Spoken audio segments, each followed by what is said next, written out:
Bab 3631. Mengganggu sepanjang jalan. Lagi pula, waktu cukup, itu tergantung pada berapa lama orang ini bisa bertahan. Untuk menjaga rahasia pemimpin, dia mengorbankan nyawanya. Selama tidak bodoh, semua orang tahu bagaimana memilih di antara keduanya. Setelah meninggalkan si botak di buritan untuk memberinya waktu untuk berpikir, Ercikin kembali ke haluan. Pada saat ini, pertempuran berakhir. Mayat berdarah tercabik-cabik, dipotong oleh Surya Chen dan lainnya, dan jatuh ke laut darah.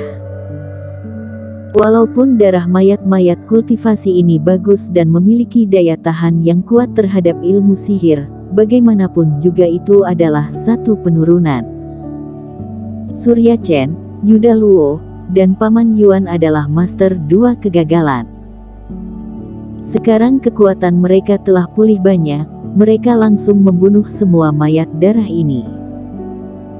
Sial, jelas-jelas tokennya bersinar, kok mayat darahnya terus bermunculan, dan semakin banyak.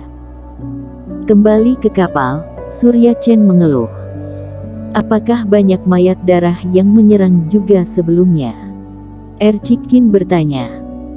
Awalnya tidak ada, tetapi baru-baru ini, ada 3 gelombang mayat darah berturut-turut, dan jumlahnya terus meningkat, kata Paman Yuan. Mayat-mayat ini terus-menerus mengganggu kita, membuang-buang waktu kita. Yuda Luo juga berkata dengan sungguh-sungguh. Tidak ada keraguan bahwa bahkan jika Surya Chen dan yang lainnya membunuh dengan cepat, kapal terbang membuang sedikit waktu dengan tinggal di sini dan menunggu. Begitu padat. Ercikin mengerutkan kening, merasa ada yang tidak beres. Ada token yang digambarkan oleh Bobby Gao di kapal terbang, yang setara dengan Dexter Huang dan lainnya terbang.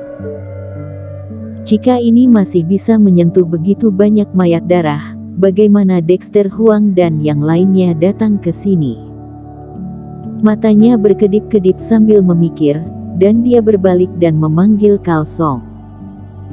Rute ini, apakah memang seharusnya muncul begitu banyak mayat darah?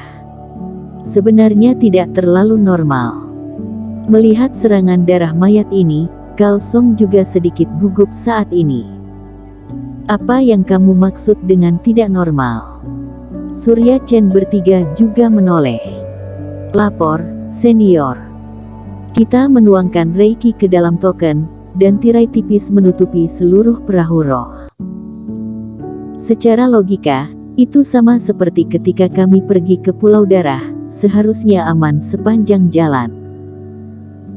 Jangan bicara tentang bertemu makhluk begitu yang mengambil inisiatif, bahkan seharusnya tidak akan muncul, baik mayat darah maupun iblis darah tidak seharusnya begitu gelisah. Kalsong merespons dengan cepat. Semua token diatur oleh orang ini. Mungkinkah dia memainkan beberapa trik? Paman Yuan tertegun sejenak, lalu menyipitkan mata ke arah Kalsong.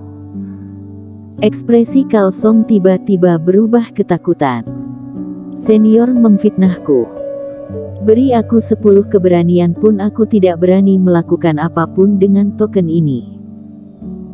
Selain itu, aku telah mengkhianati Bobby Gao, tidak ada gunanya aku menipu kalian lagi. Aku tidak akan pernah berniat memancing mayat darah. Bukan dia tidak memiliki kemampuan untuk mengubah misteri token. Ercikin menggelengkan kepalanya. Lalu menurutmu apa alasannya?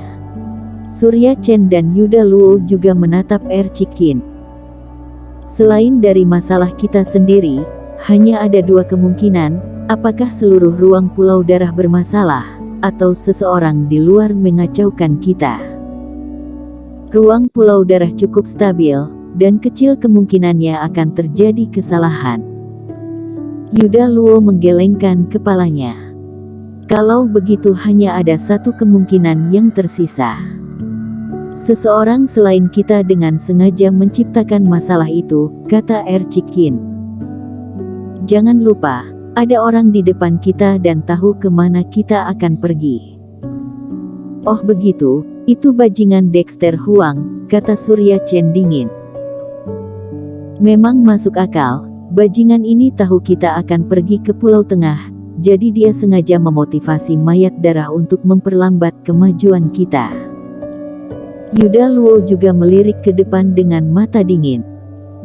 Orang ini hanya memiliki satu jiwa dewa yang tersisa, dan dia tidak berhenti. Dia tidak melarikan diri, malah membuat masalah bagi kita sepanjang jalan. Beberapa orang sedang berbicara, dan tiba-tiba merasakan bagian depan Reiki bergetar lagi. Di kedalaman laut darah, puluhan mayat darah mengalir keluar dari air dan bergegas menuju kapal spiritual dengan marah. Sialan, ini tidak ada habisnya. Kemunculan mayat darah semakin lama semakin cepat, yang jelas membenarkan dugaan mereka. Aku ikut denganmu kali ini, Paman Yuan tinggal dan menjaga kapal terbang, kata Ercikin. Kali ini, Ercikin dan Surya Chen bergegas keluar untuk menangani mayat darah lagi. Yuda Luo, hati-hati.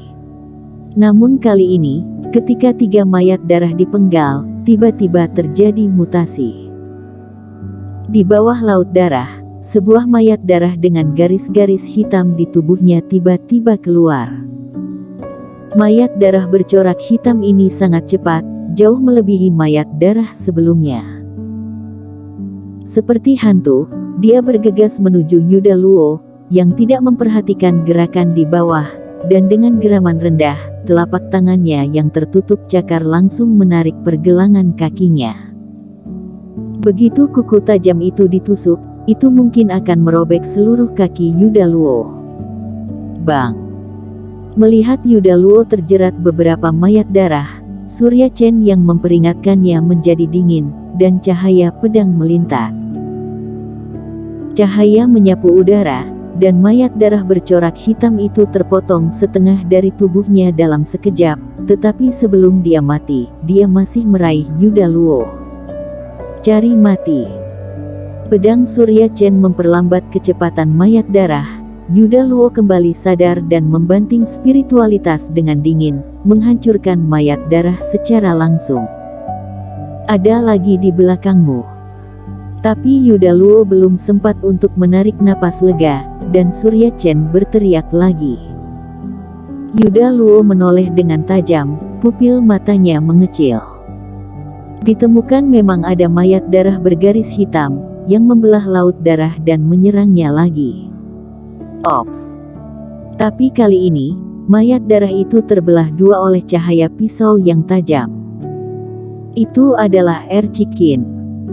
Mayat darah ini jauh lebih kuat daripada mayat darah normal, agak mirip dengan iblis darah pola putih. Mata Ercikin bergerak sedikit. Makhluk ini juga dibangun dengan cara yang sama.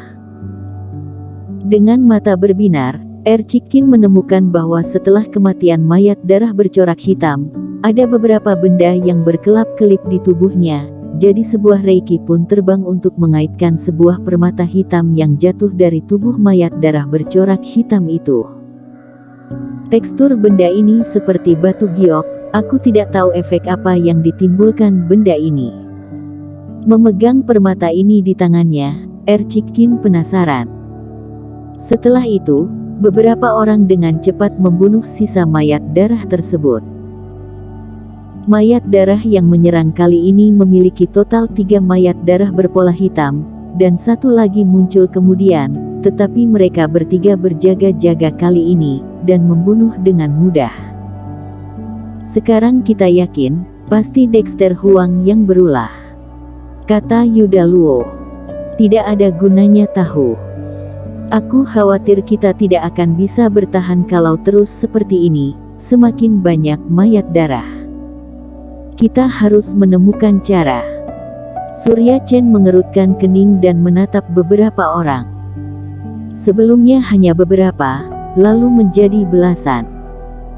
Sekarang ada puluhan, belum lagi ada yang lebih kuat lagi yaitu mayat darah bermotif hitam.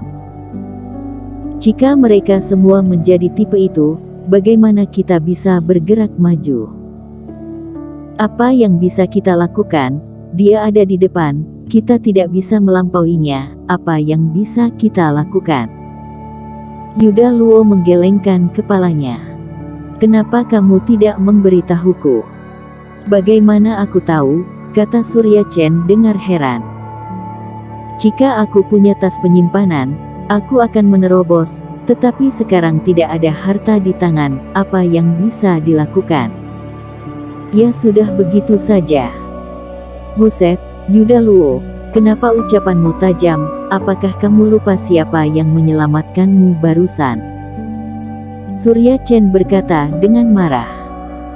Jangan bercanda, kamu memang bertujuan menyelamatkanku. Kamu itu sedang menyelamatkan dirimu sendiri. Yuda Luo mendengus. Berhenti berdebat, mari kita pikirkan bagaimana menghadapinya. Paman Yuan tidak berdaya dan hanya bisa menghentikan keduanya. Bersambung.